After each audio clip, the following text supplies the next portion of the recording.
Welcome to another exciting episode here at Spain Park. Today is Thursday, September the 26th. Today we're going to be talking about physical and chemical changes and relating it to our lab. So it's going to be an exciting day, a day of demos, and talking about different things on how we know that a chemical reaction is taking place. But first, let us make sure we get all of our notes filled in. Okay. Oh, by the way, Jonathan, what are they supposed to do if they like this video? Hit that like and smash that subscribe button. There you go. All right. Huzzah! All right. So, what were the properties? Just to make sure we're all consistent here. Metals, and there might be a little bit different. Okay, but metals we know are shiny. What's the fancy word for shiny? Luster. Luminescent means they glow. Okay? They conduct heat and electricity.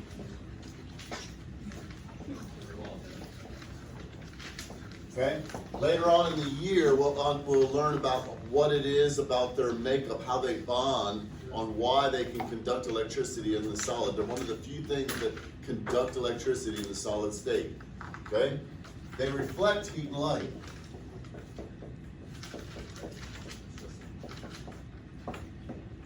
And I'm just, again, keep kind of going over this. But again, I don't know if I mentioned this in this class or not, but expensive mirrors. The backing was actually silver. When you have a fine, little thin layer of silver, it reflects the light so well that you can see yourself in it. And if you ever see an antique mirror, it's got brown spots kind of in it, and that's the silver tarnishing. Silver tarnishing is like iron rusting. It's reacting with the air and it forms a brownish black tarnish that forms. So an antique mirror kind of has those tarnish marks in it, you know, and it kind of makes it look kind of cool, you know, it's kind of artsy looking. So a lot of people like those antique mirrors. But they use the metals to reflect that light. And then we talked about when we're trying to make a good thermos, you want to have the inside being shiny to reflect the heat back in. You know, so most y'alls are either made out of metal on the inside. So again, that the radiant heat, those heat waves will get reflected. If you ever see a house being built and you see the insulation going on the outside, a lot of times it has a shiny back to it. It's blue, but sometimes it has a shiny back. Again, that's all because it wants to reflect the heat out, not let the heat get in your house. What did malleable mean? Okay. It can be formed into different shapes, really formed into thin sheets. Okay? Formed into thin sheets like aluminum foil. The most malleable of all the metals is gold. You can get gold foil, and it can get down so small they call it gold leaf. It gets really where it's just a few hundred atoms thick. And gold leaf is so thin that if you printed the entire Bible on gold leaf, which you really probably couldn't do because it's so fragile, but all of the pages together on gold leaf would be the thickness of one page of the Bible.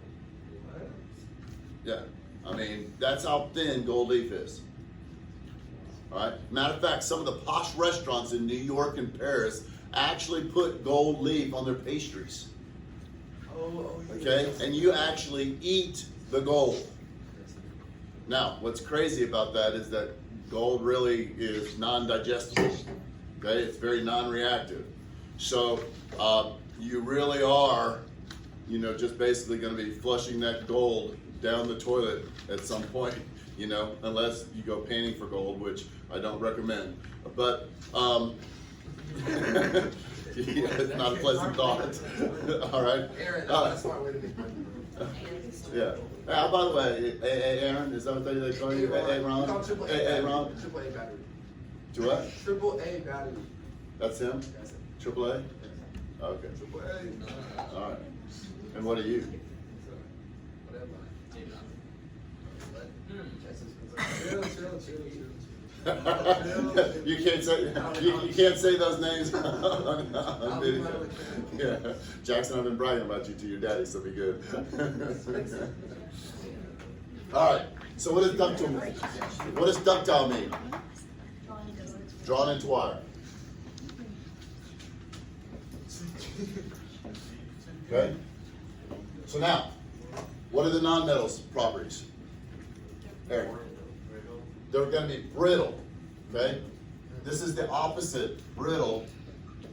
And you're going to put this down here, brittle, but it's the opposite of this.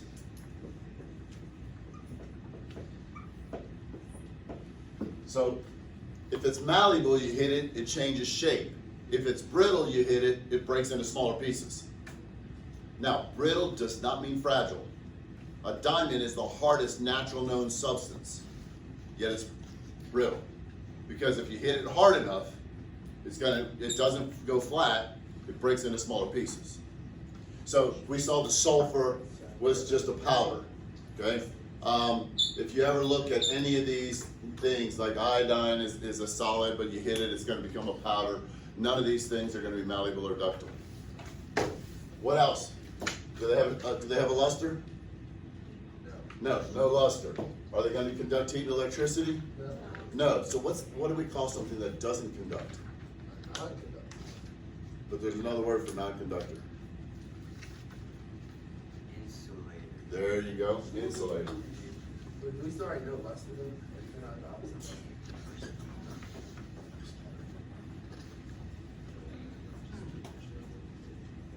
Okay? Are they gonna? Do you think sulfur reflects the heat and light? No. No. Okay, it's not shiny at all. Okay? So we have no luster, insulator, don't reflect, and it's brittle. Okay? So what are metalloids? Some are luster. Kind of a mixture of both.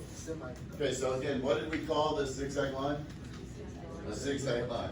Everything to the left is a metal, everything to the right is a non-metal, but if it's touching, if the zigzag line is a border, not just diagonal, but it's one of the box borders, it's going to be a metalloid, except for aluminum. We all know aluminum's a metal, okay?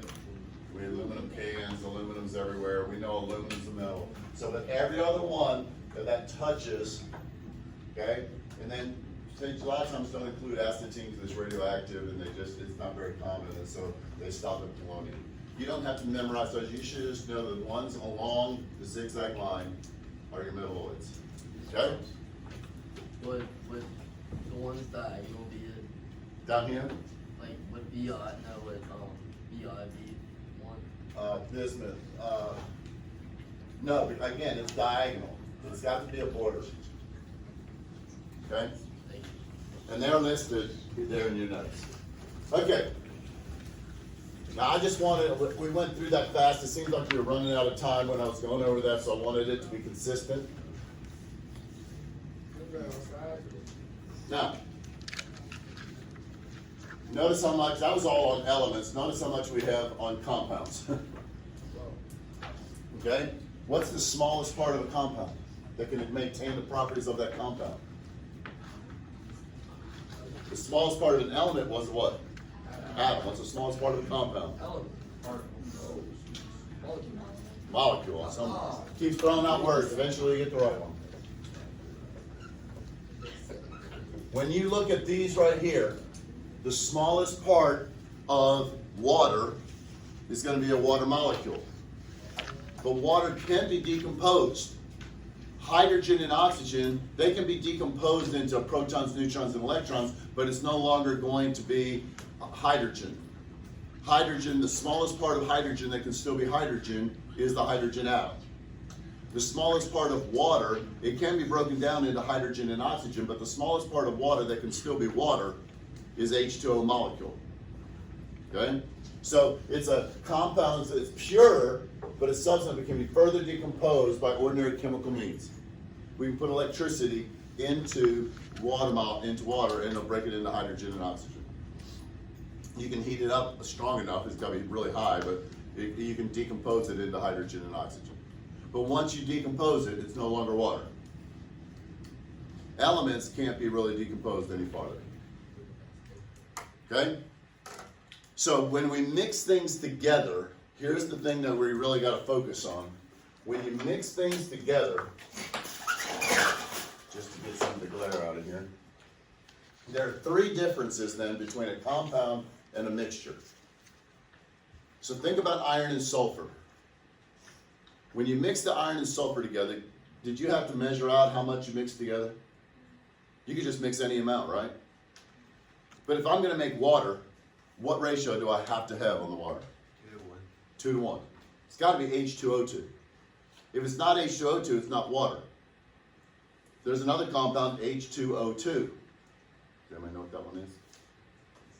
H2O2. It's a very common substance. You have it in your home and your medicine cabinet. It comes in a brown bottle. Peroxide. Okay? Hydrogen peroxide. You didn't say that. Yeah, you didn't. I said that before him. You took it. Hydrogen peroxide. But the whole thing is, if we change the ratio to H2O2, we have something other than water. Water is always H2O. Compounds have a definite composition by weight. Okay, so you need to circle this. The law of definite composition applies to compounds. Okay? Compounds are always the same ratio. It's always H2O. Carbon dioxide is always CO2. That's what we exhale. But if I breathe in CO, carbon monoxide, You're dead. you can die.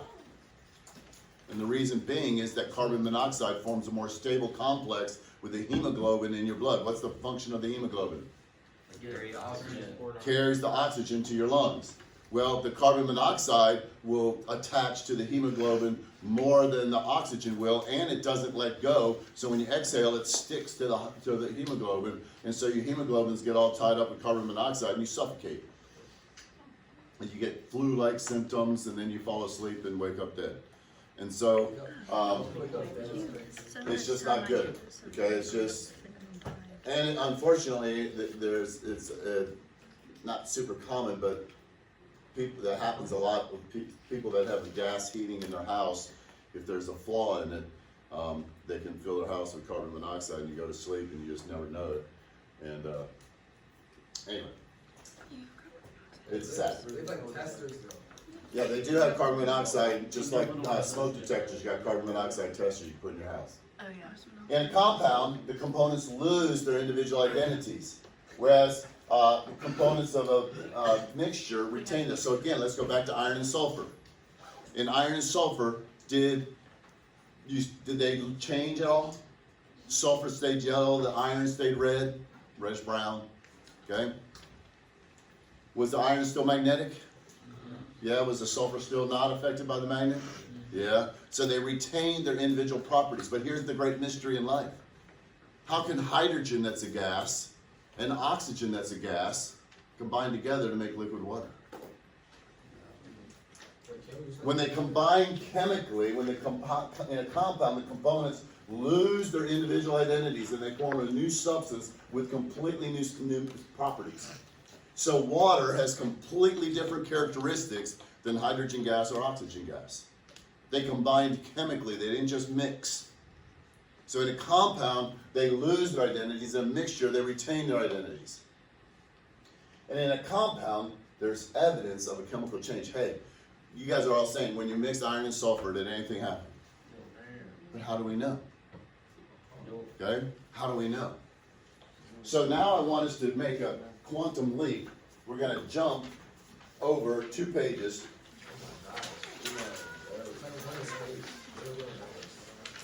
And we're going to talk about evidences of a chemical change. So I'm going to leave this over here. If I do it like this, can everybody see it? Yes. Can y'all see it? Okay. I'm going to take, but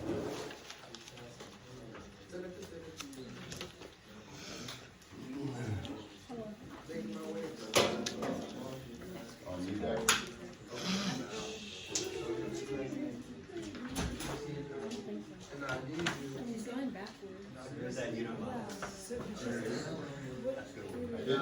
back for this.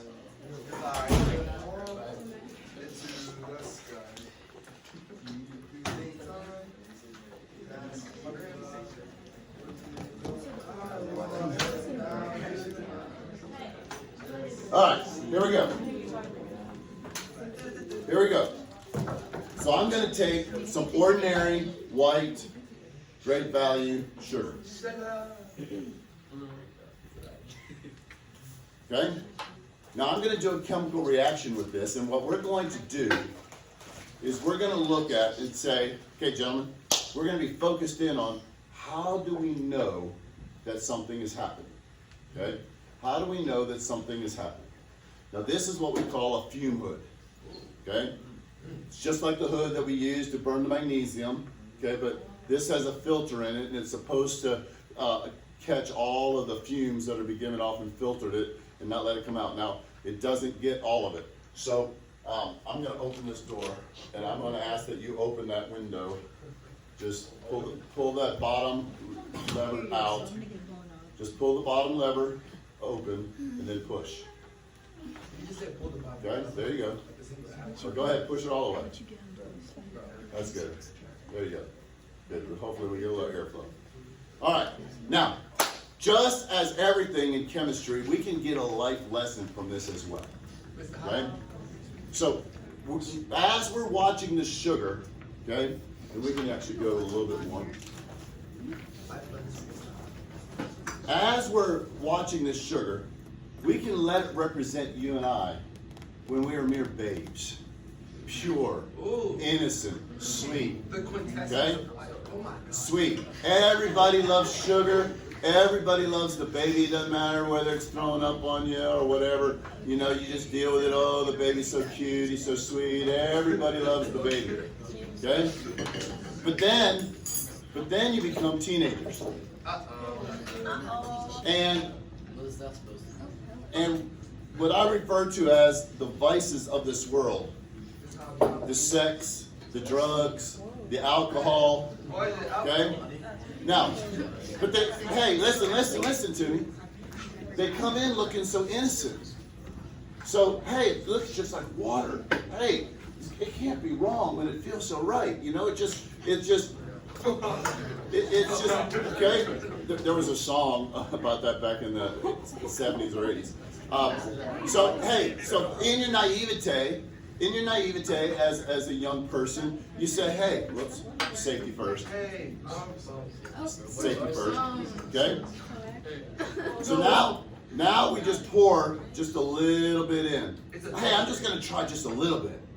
And the vices of this world, you know, hey, the changes are only a little subtle on the surface. I'm still that same purpose. Mom, Dad, I'm just growing up. I'm just going, you know, I'm becoming an adult. I'm just changing. I'm still that same sweet person. But the vices are never satisfied. They always require more. No, stop adulterating. Okay? So now, the vices, the way that they work is they're never satisfied just with a little bit. They want to consume you all the way down to your innermost being. And the vices are always going to cause you to go farther than you ever planned to go, to cause you to stay longer than you ever planned to stay, and to cost you more than you were ever willing to pay. Okay? But they, Write that down. okay? Write that down. They work down, changing you all the time into this thing that you never dreamed that you would become. But they don't just stop there.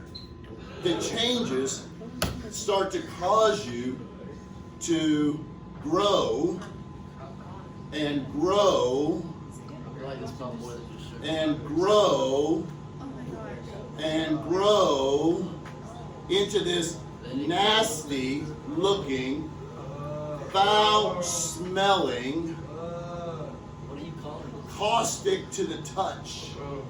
People don't want to be around you anymore, and you end up feeling like a turd. It's a guy. Okay? Like a turd. Write that down, Mr. Hobbs. Okay?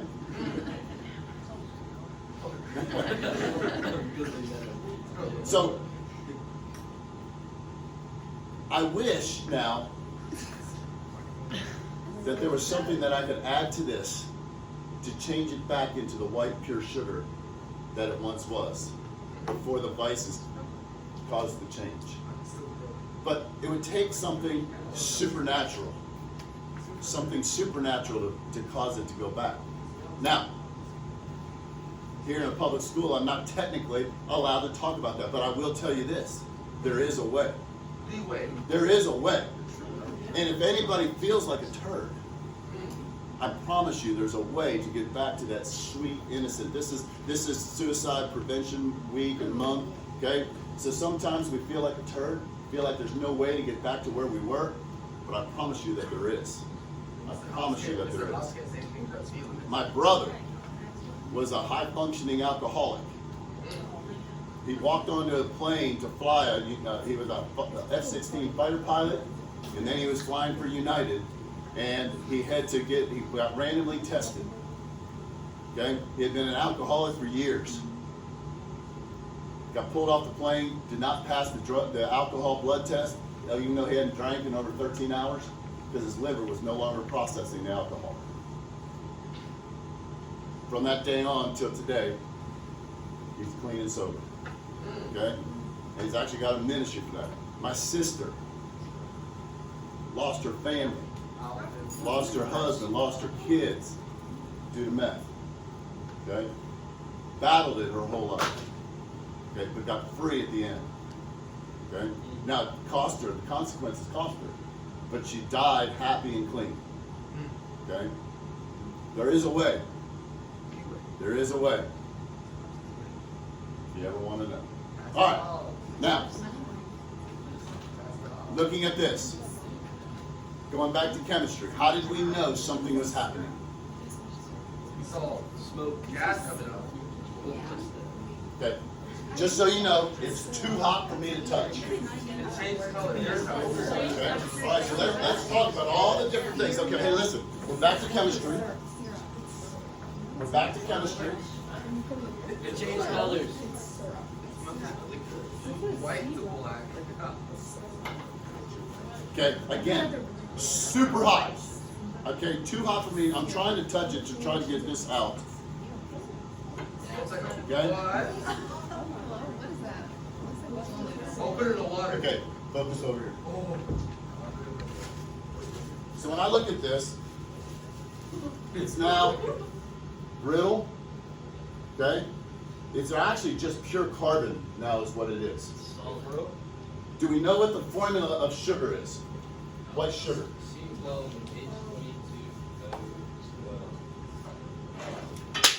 Oh, it's C22. Pardon me, try it again. C12, C12, H22, O11. What does that look like? What's that ratio look like? Water. Water, right? So all we did was take the water out. And we're left with pure carbon. Okay? Did it have the same characteristics as the white sugar now? No. Okay, evidence of a chemical change. So we had, I gotta put some water on this so it stops smelling.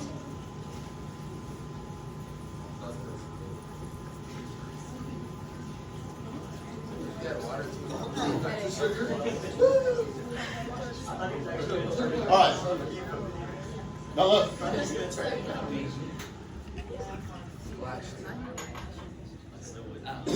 Oh, the fumes will get you. Okay? You all right? Are you all right? Hey, if any of y'all, if the fumes get you, you can walk outside and go in fresh air. It should be going away now. All right.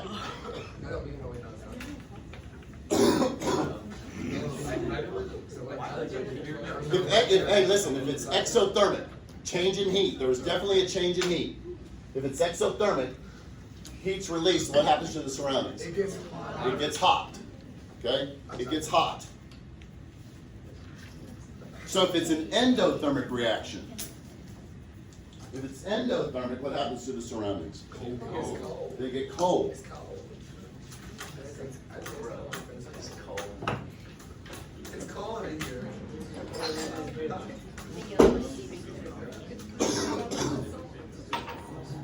So let's look at an endothermic reaction.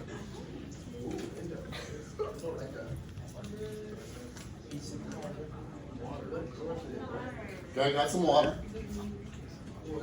I'm going to take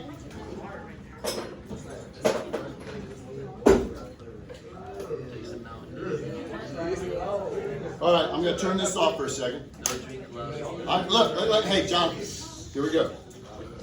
I'm going to take 10 grams, you don't need to stand up, 10 grams of barium hydroxide. Okay. 8.94, 9.68, 9.98, 10.02, close enough for government work. Okay? I'm going to take 20 grams of ammonium thiocyanate, NH4SCN.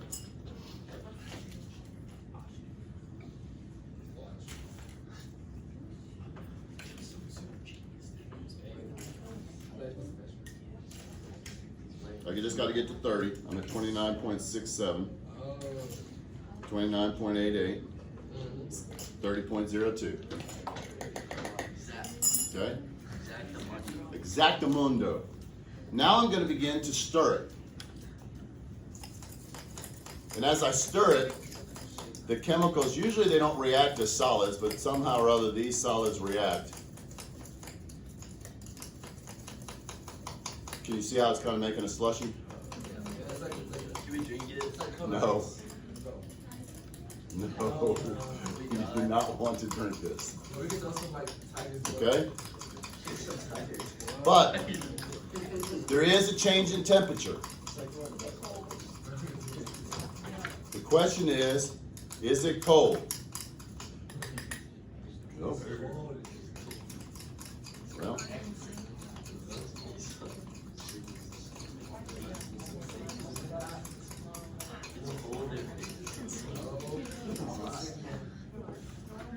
And okay, how is that happening? Is the water frozen? The water is frozen to the beaker and the block of wood. It is so cold that it froze the beaker. Okay? Huh? I mean, it's below freezing, and so I mean it's that cold. So I mean, you can come up and touch it if you want to come up and touch it. Just touch the outside of the beaker.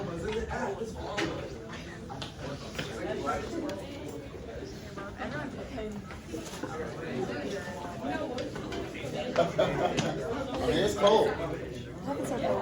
So we're actually at the front of the line. You go first. No, feel the bottles.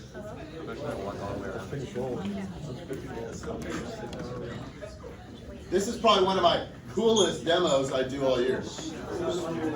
Yes. Wow, that's freezing.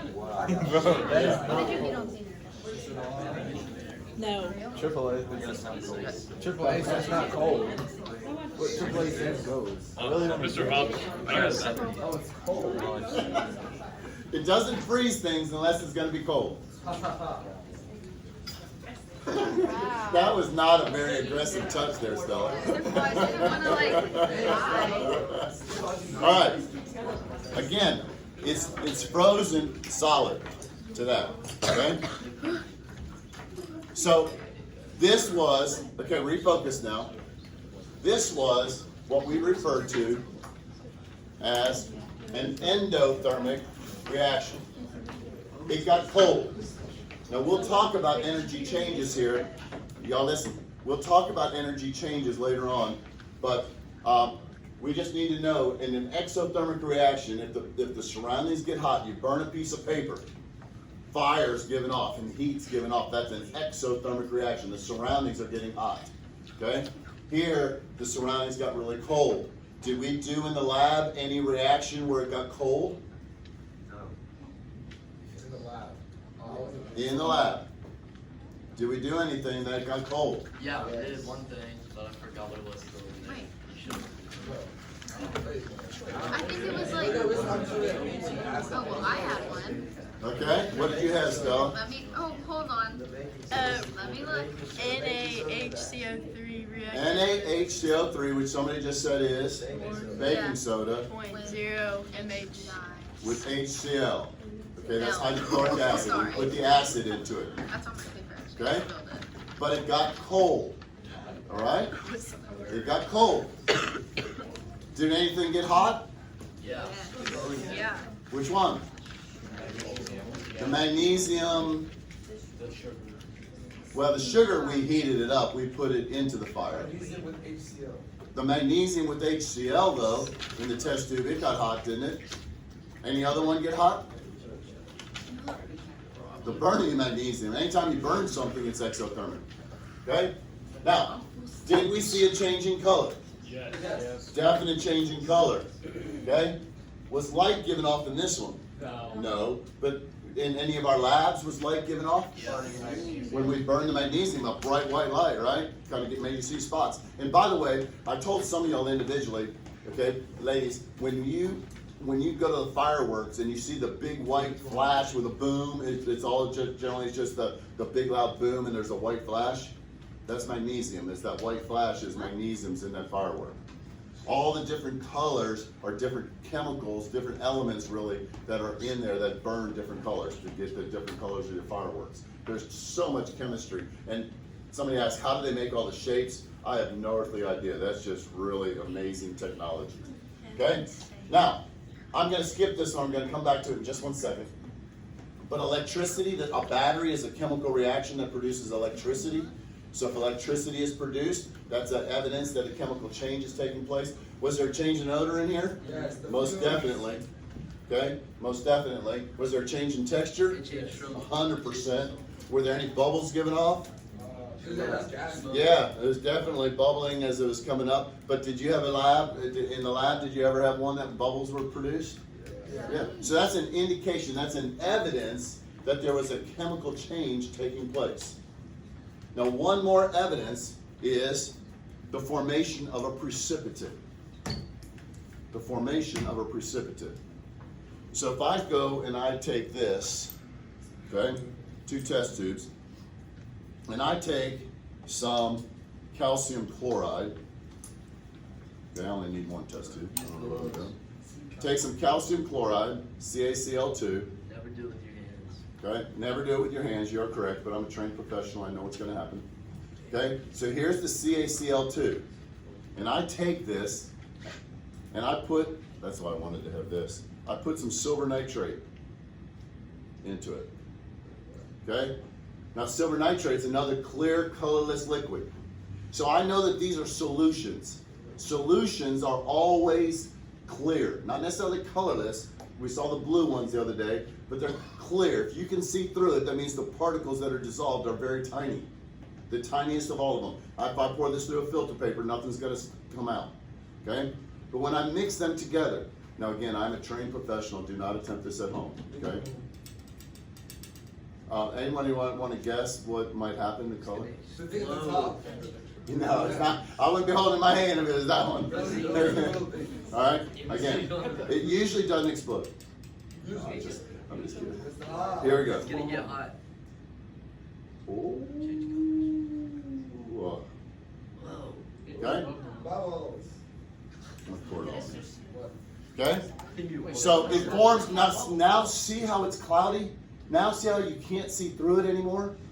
It is no longer a solution. What is it? It's a mixture, but what type of mixture? A homogeneous. Allied. Okay? Which one has the biggest particles? A suspension. We now have a suspension. Now, we've made a precipitate, a white precipitate. Now, we sure it's white? Yeah.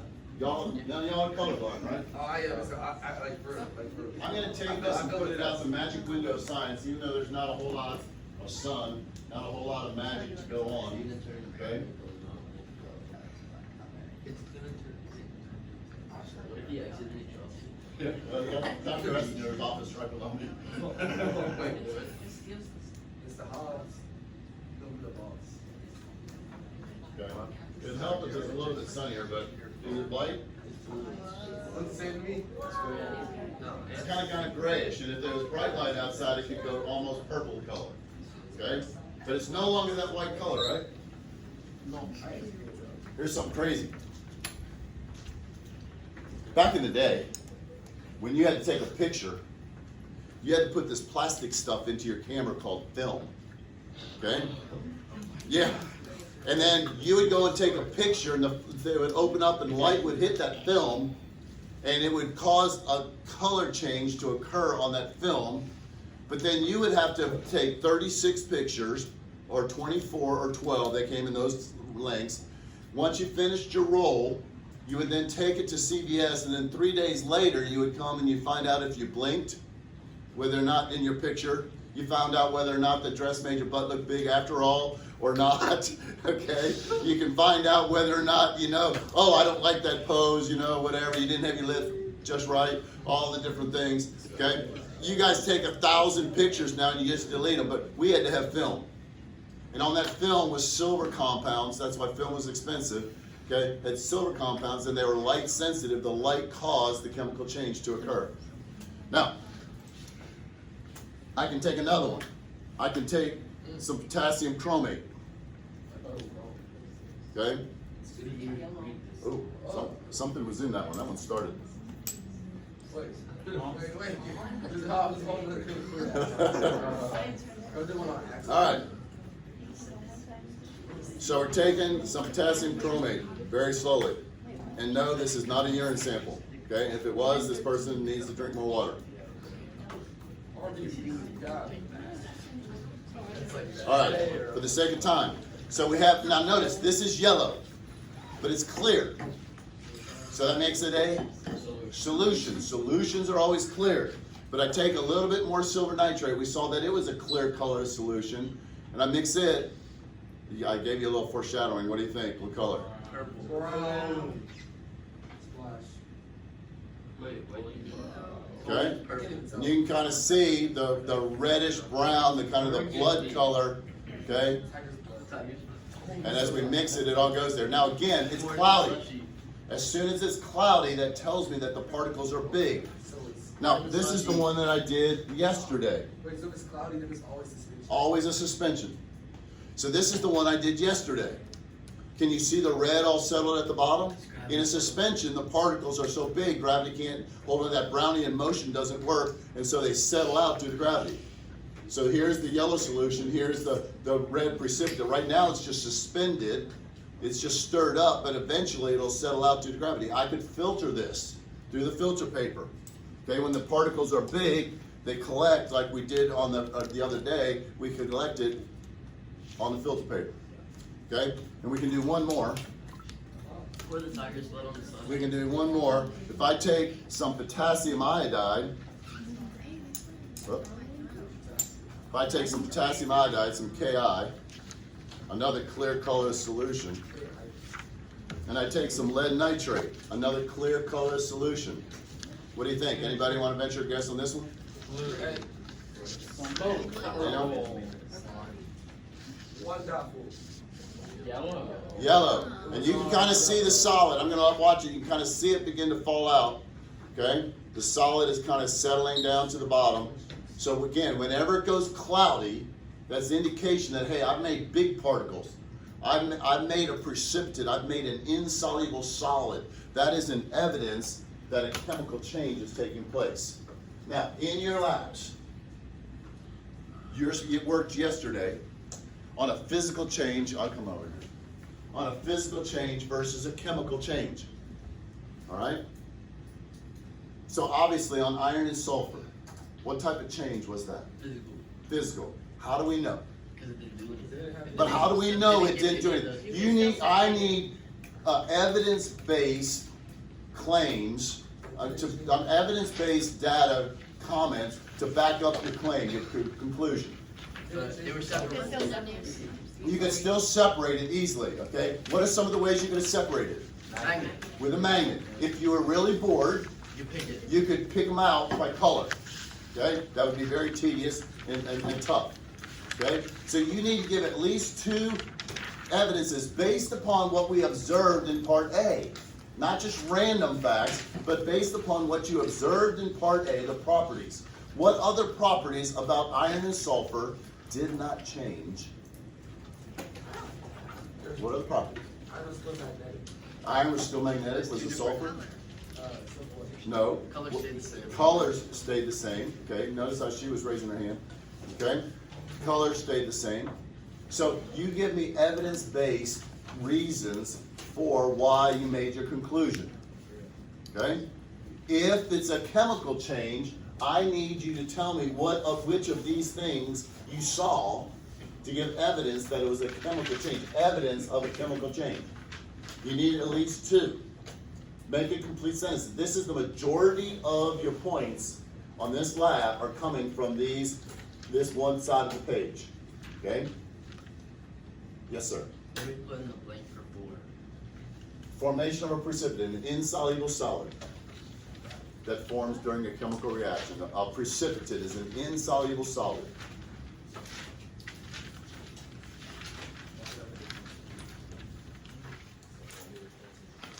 Okay? Does everybody understand what I want now? I mean, you should have already kind of gone through, you had time on physical and chemical change. I think the book explained it pretty well. You have the notes explanation on the previous page to do that, okay? But now you can kind of look and go through, but I need to make sure you give me 2 evidence-based on what we observed in part A or what you observed in part B. If it's a physical change, relate to the properties in part A. If it's a chemical change, give me some evidences. I need to know. Don't just say it burned. How do you know it was on fire? What is fire? Combustion. How do you know something's on fire? It's smoky. It's hot. Exothermic. It's hot, it's exothermic. What else is it? Light is given off. Light's given off. It's the light and heat given off from an exothermic reaction. So you saw light, you saw heat. Did it change texture at all when the magnesium burned? Yes. Change in texture. Did it change the properties at all? Got rid of Did it react Did it react the same when you reacted to ash and unburned magnesium? Did they react the same when you put them on with acid on them? Okay, so the change on new substance with new properties. So use those observations to back up your conclusion on whether it's a physical change or a chemical change. Okay, y'all, don't be lazy on this part. Remember, this is advanced level chemistry. You're going to do advanced level work and make it to where I can read it. Make it to where I can read it. All right? Does anybody have any questions? All right, y'all have a great day. Go Jags. All right, Mr. Hobbs.